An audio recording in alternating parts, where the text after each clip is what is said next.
Shalom teman-teman, misalkan memaparkan materi pada bab 4 tentang Roh Kudus memperbaharui hidup orang beriman. Nah, Roh Kudus adalah Allah yang hadir bersama kita sejak Tuhan Yesus secara fisik meninggalkan murid-muridnya dan naik ke surga. Dengan demikian, pekerjaan Roh Kudus selalu merupakan pekerjaan Allah sendiri. Roh Kudus bekerja mengubah dan memperbaharui manusia, bahwa tidak akan terjadi pembaharuan jika manusia tidak mau berubah. Pembaharuan oleh Roh Kudus terjadi dalam hidup manusia ketika manusia sebagai pribadi bersedia berubah dan diperbaharui. Yang pertama adalah Roh Kudus menguatkan orang beriman. Nah, setiap orang Kristen hidup bersama dengan Roh Kudus. Orang Kristen mengimani bahwa Roh Kudus hadir pada saat ia dibaptiskan, ketika pendeta mengucapkan rumusan yang diakui oleh gereja di segala abad dan tempat. Aku membaptiskan engkau dalam nama Bapa, Anak, dan Roh Kudus.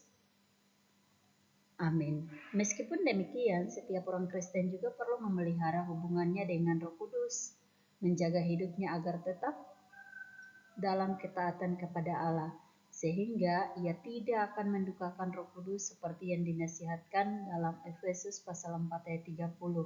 Dan janganlah kamu mendukakan Roh Kudus Allah yang telah memeteraikan kamu menjelang hari penyelamatan. Sebuah janji Roh Kudus yang sangat penting bagi orang-orang Kristen di Indonesia dan di berbagai belahan dunia lainnya adalah kekuatan.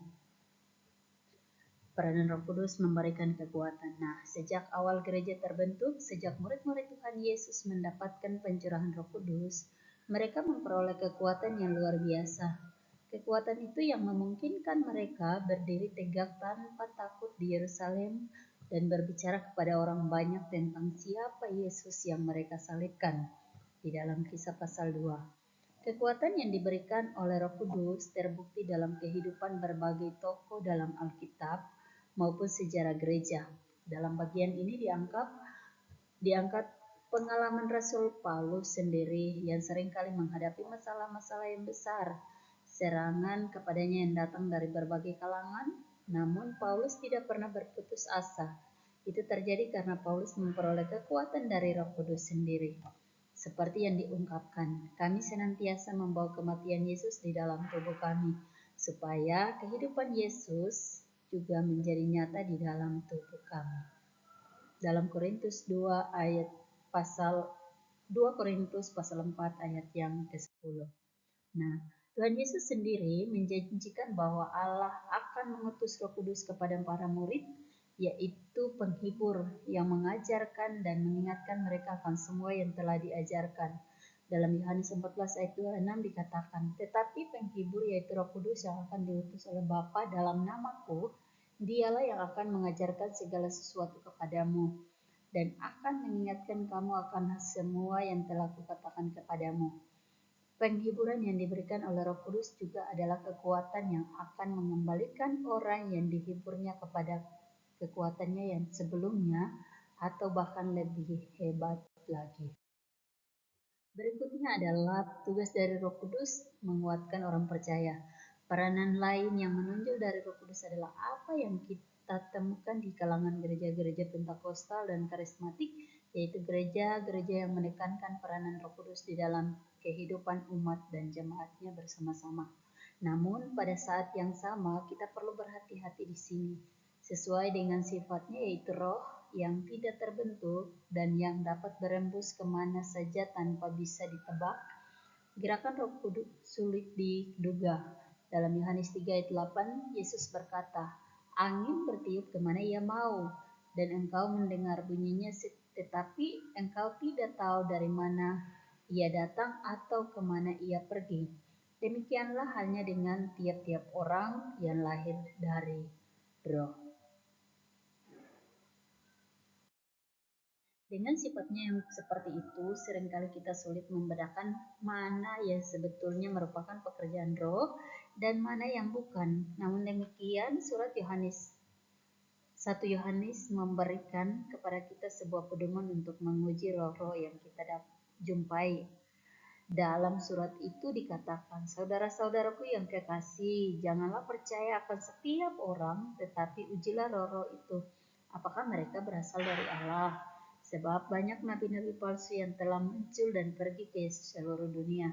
Demikianlah kita mengenal roh Allah. Setiap roh yang mengaku bahwa Yesus Kristus telah datang sebagai manusia berasal dari Allah. Dan setiap roh yang tidak mengaku Yesus tidak berasal dari Allah. Roh itu adalah roh antikristus, dan tentang dia telah kamu dengar bahwa ia akan datang dan sekarang ini ia sudah ada di dalam dunia. Terdapat dalam Yohanes pasal 4 ayat 1 sampai dengan 3. Dan dalam Kolose pasal 3 ayat 5 sampai 6 dikatakan pula, karena itu matikanlah dalam dirimu segala sesuatu yang duniawi, yaitu percabulan, kenajisan, hawa nafsu, nafsu jahat, dan juga keserakahan yang sama dengan penyembahan berhala. Semua itu mendatangkan murka Allah. Hidup seperti ini tidak mungkin mencerminkan hidup yang dipimpin oleh Roh Kudus. Karena itu, mari kita memeriksa diri sendiri dan gereja kita, apakah roh-roh jahat seperti itu yang berkuasa, ataukah memang sungguh-sungguh Roh Kudus yang memimpin hidup kita. Berikutnya, Roh Kudus memperbaharui hidup orang beriman sebagai pembaharu. Nah, Roh Kudus yang adalah roh kebenaran dan menguatkan itu memiliki kekuatan untuk mengubah dan memperbaharui hati dan hidup manusia. Contoh nyata dalam Alkitab yang dapat dijadikan acuan pembelajaran adalah peristiwa Saulus yang kemudian berubah namanya menjadi Paulus.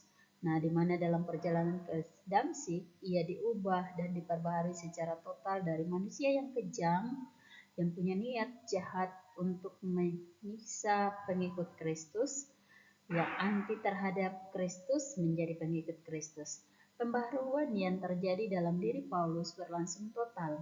Ia menjadi pribadi yang berbeda dari sebelumnya.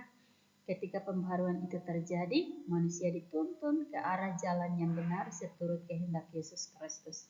Pekerjaan Roh Kudus adalah untuk meyakinkan orang-orang tentang keseriusan kesalahan itu. Roh Kudus adalah pribadi yang mulai bekerja di dalam hati seseorang sebelum mereka menjadi orang percaya dan meyakinkan mereka akan kebutuhan yang mendesak akan seorang penyelamat. Jika kita tidak tahu bahwa kita terhilang, kita tidak akan mencari juru selamat. Menanggapi dengan mengakui dosa-dosa kita. Pengakuan dosa hanyalah pengakuan bahwa kesalahan dan keyakinan yang kita rasakan di dalam hati kita melalui Roh Kudus adalah benar. Setelah pengakuan, langkah kedua adalah kita menerima anugerah yang Allah sediakan bagi kita di dalam Yesus Kristus. Dengan iman yang kita lakukan hanyalah bertobat dan menerima anugerah Tuhan. Apa yang kita lupakan adalah bahwa ada lebih banyak hal yang terjadi. Apa yang terjadi adalah ketika kita percaya, Roh Kudus masuk dan membersihkan hati kita. Dia membasuh kita bersih dari dosa kita dan memperbaharui hati kita. Keselamatan itu sendiri bukanlah tindakan yang kita lakukan. Itu adalah tindakan yang Allah lakukan di dalam kita oleh Roh Kudus. Kita tidak bisa membersihkan dosa. Roh Kuduslah yang melakukan pekerjaan pembaharuan itu di dalam kita. Titus 3 ayat 5 sampai dengan 6 mengatakan dia menyelamatkan kami bukan karena hal-hal benar yang telah kami lakukan, tetapi karena belas kasihannya. Dia menyelamatkan kita melalui kelahiran kembali dan pembaharuan oleh Roh Kudus. Kelahiran kembali berarti bertobat dari apa yang selama ini kita lakukan salah, yang dicurahkan kepada kita dengan murah hati melalui Yesus Kristus Sang Juru Selamat. Berikutnya adalah ciri-ciri orang yang diperbaharui oleh Roh Kudus. Pembaharuan itu tidak terjadi seketika, namun dalam sebuah proses pembelajaran iman sebagaimana tercantum dalam kitab 2 Korintus 3 ayat 18. Dan kita semua mencerminkan kemuliaan Tuhan dengan muka yang tidak terselubung, dan karena kemuliaan itu datangnya dari Tuhan yang adalah roh, maka kita diubah menjadi serupa dengan gambarnya dalam kemuliaan yang semakin besar. Ayat ini menjelaskan kepada kita bahwa perubahan dan pembaharuan terjadi dalam sebuah proses. Dapat diperhatikan kita sedang diubah. Ini bukanlah sesuatu yang terjadi dalam sekejap atau seketika saja. Roh Kudus membentuk orang yang beriman menjadi ciptaan baru. Manusia baru yang hidup dalam roh dan mampu menolak keinginan-keinginan yang menyimpang dari ajaran iman. Apa saja yang menjadi ciri-ciri orang yang diperbaharui oleh Roh Kudus berdasarkan Efesus 5 ayat 18. Kita akan perhatikan. Yang pertama adalah mampu bertahan menghadapi godaan. Orang yang dipenuhi oleh kuasa Roh Kudus tidak mudah untuk dipengaruhi dan digoda oleh bermacam-macam tawaran kejahatan. Mereka setia pada ajaran imannya. Yang berikutnya adalah orang yang kalau sudah diperbaharui oleh Roh Kudus dengan setia membaca Alkitab, berdoa dan beribadah. Orang yang dipengaruhi menjadikan kegiatan membaca Alkitab, berdoa dan beribadah sebagai kebutuhan utama dalam hidupnya. Mereka tidak akan mengabaikan asupan makanan rohani dalam hidupnya. Selanjutnya, orang yang kalau sudah diperbaharui Roh Kudus mengerti apa yang menjadi kehendak Allah. Melalui kesetiaan membaca Alkitab, berdoa, dan beribadah, seseorang mengasah ketajaman imannya untuk mampu memahami kehendak Allah dalam hidupnya. Alkitab menulis bahwa Roh akan memimpin orang beriman untuk memahami kebenaran yang sejati. Selanjutnya adalah selalu mengucap syukur dalam segala keadaan. Oleh Roh Kudus selalu tergerak untuk mengucap syukur dalam segala situasi hidupnya, waktu susah maupun senang, waktu sehat maupun sakit, waktu bahagia maupun sedih, selalu mengucap syukur. Ada beberapa alasan kita mengucap syukur. Kenapa dalam waktu susah kita perlu mengucap syukur? Atau dalam duka cita kita perlu mengucap syukur? Karena yang pertama adalah kehendak Allah supaya umatnya senantiasa mengucap syukur. Yang kedua, mengucap syukur mendatangkan kelegaan dalam hidup bahwa kita paham hidup yang kita jalani oleh manusia berada dalam tangan Tuhan Allah Sang Pengasih. Dan yang berikutnya adalah mengucap syukur baik bagi kesehatan mental kita. Ciri-ciri selanjutnya bagi orang yang sudah diperbarui oleh Roh Kudus adalah rendah hati dan tidak sombong. Berbagai bacaan yang kita pelajari umumnya menulis bahwa kesombongan mendatangkan banyak kerugian dalam diri manusia. Orang sombong akan dijauhi oleh banyak orang. Umumnya orang sombong hanya peduli pada kepentingan dirinya sendiri, ingin dipuji dan disanjung. Sebaliknya orang yang rendah hati akan memperoleh simpati dari banyak orang, juga rasa hormat dan kasih. Orang yang rendah hati memahami bahwa semua yang ia miliki berasal dari Tuhan, karena itu tidak perlu bersikap sombong. Dan yang terakhir, ciri-ciri orang yang diperbaharui oleh Roh Kudus adalah menerima dan menghargai semua orang tanpa kecuali. Nah, orang yang dipenuhi oleh Roh Kudus akan menghargai semua manusia tanpa memandang latar belakang. Demikian materi pada bab 4 yang dipaparkan oleh Miss. Kiranya Tuhan Yesus memberkati semuanya. Shalom.